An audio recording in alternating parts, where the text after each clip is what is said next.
തന്നെ കാത്തിരിക്കുന്നവർക്കും തന്നെ അന്വേഷിക്കുന്നവർക്കും യഹോവ നല്ലവൻ. വിലാപങ്ങൾ 3:26. നമ്മൾ പ്രാർത്ഥിച്ചിട്ടും പ്രതീക്ഷിച്ചിട്ടും പലപ്പോഴും പ്രാർത്ഥനയുടെ മറുപടികൾ ഉടൻ സംഭവിക്കാത്തപ്പോൾ മനസ്സിൽ ക്ഷമയും വിശ്വാസവും ഒക്കെ നഷ്ടപ്പെടാൻ സാധ്യതയുണ്ട് അല്ലേ? എന്നാൽ ദൈവവചനം നമ്മോട് ഓർമ്മിപ്പിക്കുന്നത് കാത്തിരിക്കുക എന്ന് മാത്രമല്ല, ശാന്തമായി കാത്തിരിക്കുക എന്നതാണ്. ദൈവത്തിന്റെ സമയം മനുഷ്യന്റെ സമയത്തേക്കാൾ വ്യത്യസ്തമാണ്.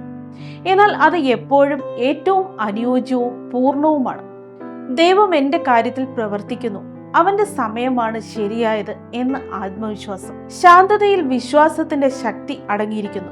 ബൈബിളിൽ ദൈവത്തിന്റെ രക്ഷ പലപ്പോഴും ആളുകൾ ദീർഘകാലം കാത്തിരുന്ന ശേഷമാണ് വെളിപ്പെട്ടത്. അബ്രഹാം തന്റെ വാഗ്ദത്ത പുത്രനായി 25 വർഷം കാത്തിരുന്നു. ജോസഫ് സ്വപ്നങ്ങൾ നിറവേറാൻ വർഷങ്ങൾ തടവിൽ കഴിയേണ്ടി വന്നു. ഇസ്രായേൽ ജനത വാഗ്ദത്ത ദേശത്തേക്ക് എത്താൻ 40 വർഷം മരുഭൂമിയിൽ യാത്ര ചെയ്തു. കാത്തിരിപ്പിന്റെ ഇടയിൽ ദൈവം നമ്മെ ആന്തരികമായി രൂപപ്പെടുത്തുന്നു, വിശ്വാസത്തിൽ വളർത്തുന്നു, ദൈവത്തിന്റെ കരുണയുടെ ആഴം കാണാൻ സഹായിക്കുന്നു.